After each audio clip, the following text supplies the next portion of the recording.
इस कहानी के लेखक है संजय कांबले।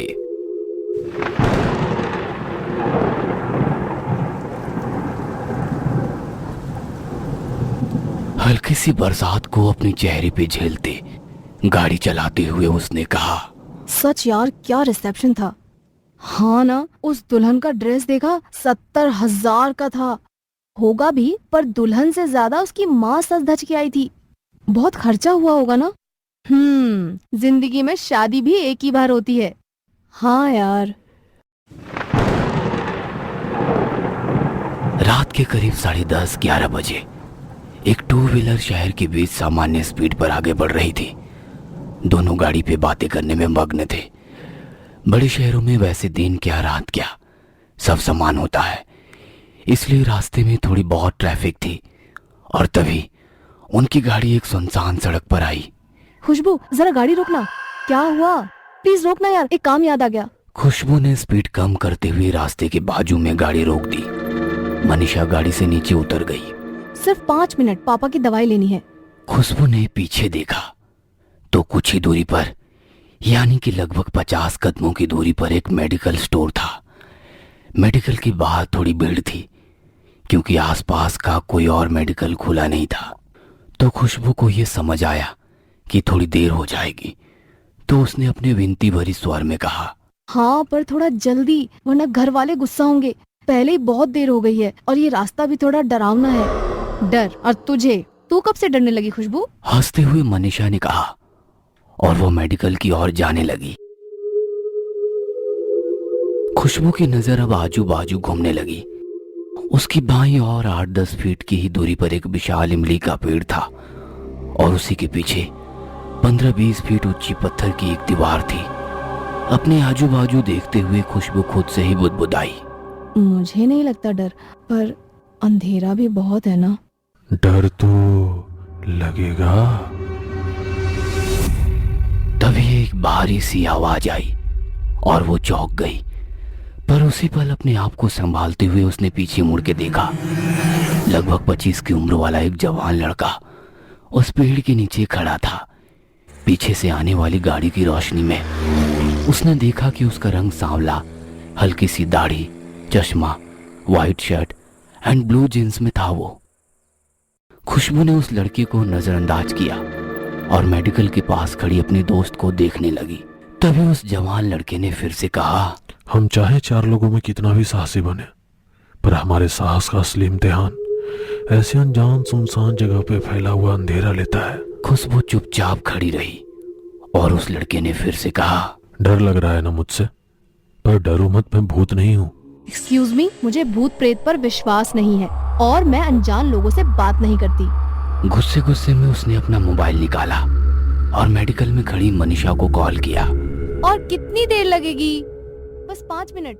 फोन रख के वो उस लड़के को ढूंढने लगी, पर वो कहीं नजर नहीं आया और वो अपने आप से बोली, स्टूपिड इडियट। मुझे बुलाया आपने? उस लड़के की आवाज आई और वो एक बार फिर से चौंक गई। उसने मुड़ के देखा तो वो लड़का वहीं खड़ा था। नहीं। उसकी आवाज में डर था। डर गए क्या आप? मुझे भूत समझकर आप तो चौंक गए। देखिए, मुझे इन फालतू बातों पर विश्वास नहीं है। कुछ भी कहो, पर आप डर गए क्योंकि अब तक 10 बार आपने मेरे पैरों को देखा है। मैंने नोटिस किया। उसकी बात सुनकर खुशबू चौंक गई। नहीं तो? आपको क्या लगता है जो दिखता है वही सच होता है? वो थोड़ी कश्मकश में फंस गई। मन में अजीब अजीब ख्याल आने लगे। अगर मैं मेडिकल के पास मनीषा के पास जाती हूँ तो इससे लगेगा मैं डर गई और यहीं खड़ी रहूंगी तो इसके फालतू बकवास सुननी पड़ेगी। मैडम जी, मैं फालतू की बकवास नहीं कर रहा हूँ। ये सुनते ही खुशबू सुन्न सी हो गई। अब उसे खुद की धड़कन सुनाई देने लगी। डर नहीं पर बेचैनी सी होने लगी उसे। उसने फिर से उसके पैरों की ओर देखा। मैडम जी, जैसा दिखता है वैसा होता नहीं। अगर मेरे पैर उल्टे होते तो आप मुझे भूत समझ लेती, पर उस मेडिकल स्टोर के बाहर खड़ी अपनी दोस्त को देखा। तभी खुशबू ने उस मेडिकल की ओर देखा। उसकी दोस्त अभी भी वहीं खड़ी थी। आगे कुछ लोग भी थे, उनमें 2 महिलाएं भी थी। फिर खुशबू उस लड़के की ओर देखकर बोली, हाँ देखा। क्यों? तभी उस लड़के ने गंभीर स्वर में कहा, आपकी दोस्त उस बंद मेडिकल के बाहर अकेली खड़ी है। पागल की तरह। ये दिख रहा है आपको? उसकी उन बातों से खुशबू के पैरों तले जमीन सरक सी गई और उसने झटके से मुड़ के देखा तो मेडिकल खोली थी और उसकी दोस्त अभी भी लाइन में खड़ी थी। खुशबू को बहुत गुस्सा आया। अरे मैड, होश में तो होना, या थोड़ी पी रखी है? वो मेडिकल स्टोर आपको बंद दिख रहा है। तभी वो लड़का शांति से कहने लगा, मैं तो होश में हूँ, पर आपकी नजर आपको धोखा दे रही है। ठीक से देखो। उसकी भारी आवाज खुशबू के कानों में गूंज रही थी। उसे कुछ भी समझ नहीं आ रहा था।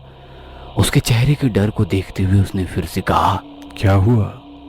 पीछे मुड़ने का साहस नहीं हो रहा ना? तुम्हारी फालतू की बातें बंद करो। इसी को डर कहते हैं। वैसा तो कुछ भी नहीं, मुझे डर नहीं लगता। और प्लीज अपनी ये बकवास अभी बंद करो। Please leave me. हम कितना इनकार करें, मन के एक छोटे से कोने में डर छुपा होता है और हर शहर में एक तो ऐसी जगह होती है। वहां से गुजरते हुए हमारे मन में डर सा लगता है। अक्सर 4 लोगों में मुझे डर नहीं लगता कहने वाले ऐसी जगह डर जाते हैं। ऐसा है क्या? और वो कौन सी जगह है? कोई ऐसी इमारत जो कई सालों से निर्मनुष्य हो, या शहर के बाहर कोई शमशान भूमि, सरकारी अस्पताल की पीछे वाली दीवार, या अस्पताल का पोस्टमार्टम रूम जहां मरे हुए शरीर की चीर फाड़ होती है। ऐसी जगह पल भर के लिए इंसान को बेचैन कर देती है। होगा शायद, पर यहाँ तो ऐसा कुछ नहीं दिखाई दे रहा है ना? अपनी भौहें ऊंची करते हुए उसने कहा। क्या? उसकी प्रशात्मक नजर को देखते हुए उस लड़के की नजर इमली के पेड़ के पीछे पत्थर की उस दीवार पर आकर रुकी। अपनी शांत और गंभीर आवाज में उसने कहा, ये सरकारी अस्पताल की पीछे वाली दीवार है और इस दीवार के बराबर पीछे एक रूम है, पोस्टमार्टम रूम, जहां अभी किसी शरीर की चीर फाड़। बस। अपने कान को बंद करते हुए उसने अपनी आंखें बंद कर ली और उस लड़के को बीच में ही रोक दिया। फिर उसने मोबाइल निकाला और अपने कानों में लगाया। ना चाहते हुए भी उसने तिरछी नजर से उस दीवार की ओर देखा, जिसे देखकर उसका मन और भी बेचैन सा होने लगा। यहाँ से तो जाना ही बेहतर है। खुशबू बुदबुदाई।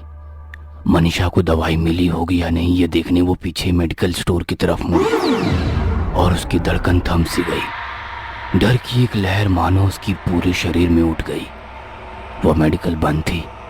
मनीषा अकेले उस स्टोर के बाहर खड़ी थी और खुशबू को घूर रही थी।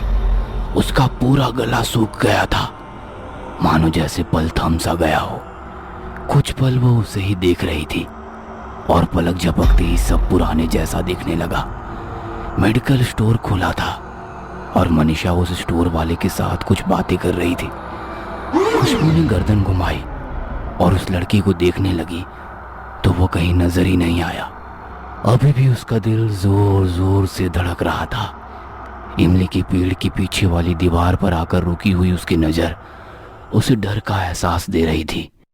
और अचानक कुत्ते के भौंकने से वो एक बार और चौंक गई। उसने कुत्तों की आवाज की ओर देखा।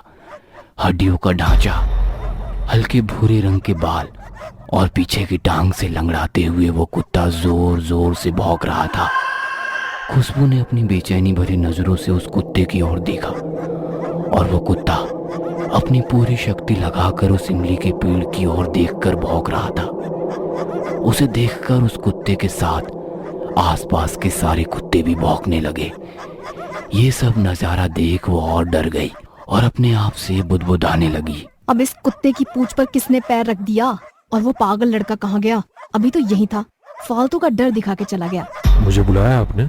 उसकी आवाज सुनते ही उसने आवाज की ओर देखा। वो उसकी बाजू में खड़ा था।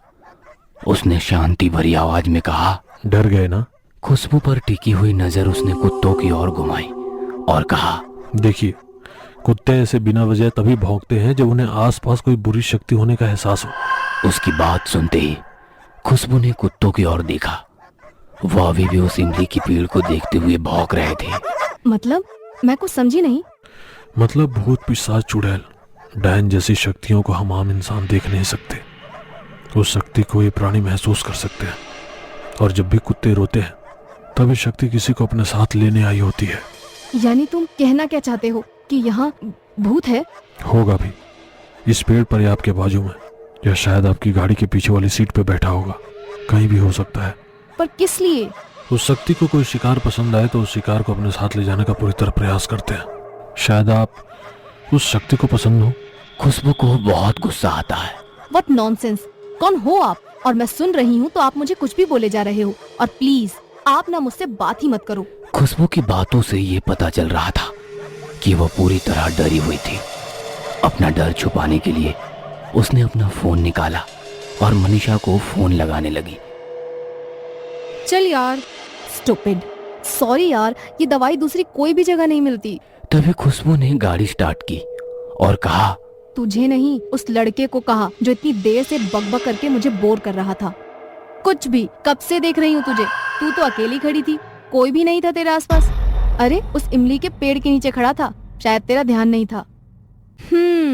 पर ऐसा कहते हैं कि इमली के पेड़ के नीचे बुरी शक्तियों का वास होता है। मतलब के भूत।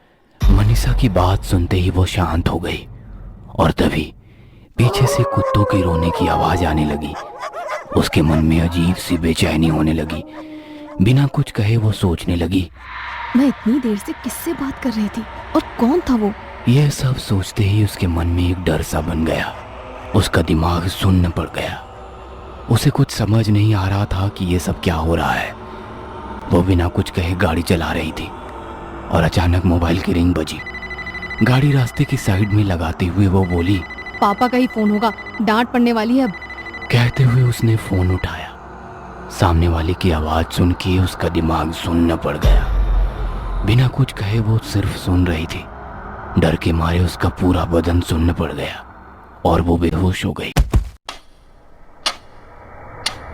दूसरे दिन रात 10 बजे। अजी सुनिए, खुशबू को होश आ गया है। आवाज सुनते ही डॉक्टर और उसके पापा दौड़ते हुए आ गए। बेटा अब कैसा लग रहा है और कल रात क्या हुआ था, कुछ याद है? उसने आंखें खोली तो वो अस्पताल में थी। खुशबू अभी भी उस हादसे से उभरी नहीं थी। उसका सिर भारी हो गया था, पूरा बदन बुखार से तप रहा था। वो बिना कुछ कहे बेड पर पड़ी रही। मनीषा और खुशबू के घर वाले उसकी और चिंता से देख रहे थे और मनीषा सबको बताने लगी, रिसेप्शन से लौटते वक्त पापा की दवाई लेने के लिए हम उस मेडिकल के पास रुके। भीड़ होने के कारण थोड़ी देर हो गई। और मनीषा की बात सुनते ही खुशबू को रात को घटी पूरी घटना आंखों के सामने आ गई। मनीषा ने दवाई ली और गाड़ी पर घर की ओर निकले। आते समय एक कॉल आया। गाड़ी रास्ते के बाजू में रोककर कॉल उठाया। लगा कि पापा का कॉल होगा, पर फोन पे मनीषा गुस्से से चिल्ला रही थी, कहाँ है तू? मुझे मेडिकल में अकेला छोड़कर कहाँ चली गई तू? कितनी देर से तेरे लिए रुकी थी। आखिरकार मैं ऑटो से घर आ गई। 2 घंटे हो गए, तुझे सब ढूंढ रहे हैं और तू फोन क्यों नहीं उठा रही है? फोन पर मनीषा की बात सुन के मेरा दिमाग सुन पड़ गया। फिर गाड़ी पे पीछे कौन बैठा था? उसकी डरी हुई बेचैन नजर आजू बाजू घूम रही थी। उसने गाड़ी घुमाई और वापस इमली के पेड़ के पास आकर रुकी। पीछे मेडिकल बंद था और वो कुत्ते अब खुशबू को देखकर रोने लगे थे। पूरा शरीर अब कांप रहा था। तभी उसे वो लड़का याद आया। यहीं कहीं होगा वो। फिर उसे कुछ सुनाई दिया। शिकार पसंद आया। दिल की धड़कनें जैसे रुक सी गई। ना चाहते हुए उसने आवाज की ओर देखा तो वो लड़का वहीं दीवार के पास खड़ा था। खुशबू आंखें फाड़ फाड़ के उसे देख रही थी। खुशबू को देख के वो अजीब सा हंसने लगा और दूसरे ही पल वो उस दीवार के आर पार चला गया। यह देखकर उसे चक्कर सा आ गया और वो बेहोश हो गई। उसे सब याद था, पर वो बताती तो किसे और कैसे। बहुत रात हो गई। खुशबू की माँ उसके साथ अस्पताल में ही रुक गई। बाकी सब लोग घर चले गए। डॉक्टर की दी हुई दवाई खाकर खुशबू बेड पर लेट गई। दवाई की वजह से उसे नींद कब लगी ये उसे पता ही नहीं चला, पर आधी रात में माँ माँ चिल्लाते हुए वो चौंक कर उठ गई। पूरा बदन पसीने से लथपथ था। दिल की धड़कन बढ़ी हुई थी। उसने देखा कि माँ बाजू में ही सोई हुई थी। कुछ देर वो वैसे ही लेटकर छत को देखती रही। तभी अचानक खट करके आवाज आई और उसने पास ही में खुली खिड़की की ओर देखा। वो उठकर खिड़की के पास चली गई। हल्की सी बरसात को देखते हुए उसकी नजर एक इमली के पेड़ के पास आकर रुक गई और उसका मन बेचैन हो गया।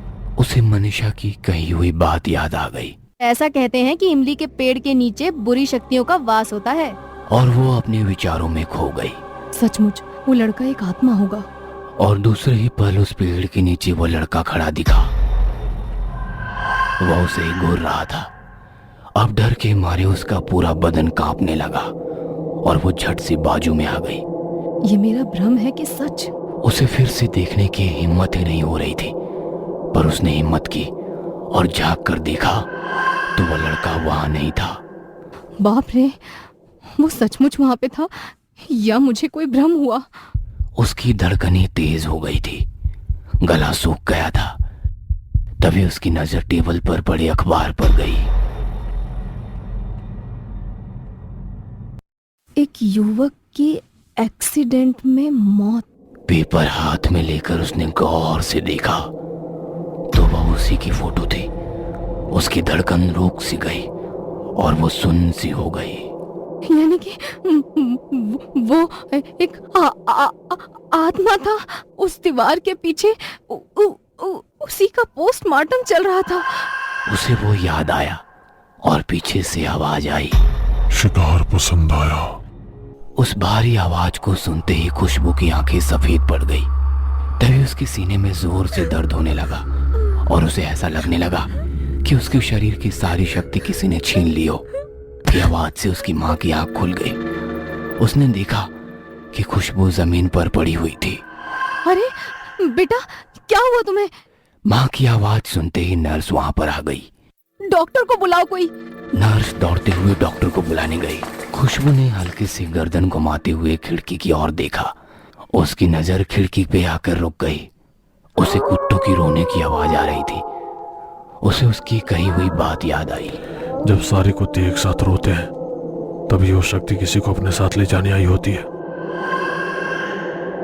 अपने शिकार को। तभी डॉक्टर आ जाते हैं। माँ कहती है, देखिए ना डॉक्टर, मेरी बेटी को क्या हुआ है? आप बाहर रुकिए, मैं देखता हूँ। नर्स सबको बाहर निकाल के दरवाजा बंद करती है। वार्ड बॉय खुशबू को उठाकर बेड पर रखते हैं। डॉक्टर उसकी जांच करना शुरू करते हैं। ऑक्सीजन लगाते हैं, बहुत सारी मशीनें चालू कर देते हैं। धीरे धीरे उसका शरीर ठंड पड़ता जा रहा था। आजू बाजू की सारी हलचल अब धुंधली हो रही थी, कुछ भी सुनाई नहीं दे रहा था। तभी बाजू की खुली खिड़की से एक ठंडी हवा का झोंका आया और उसके वो शब्द सुने, चलो निकलते हैं अब। और कुछ देर बाद, आई एम सॉरी मैडम, संभालिए अपने आप को।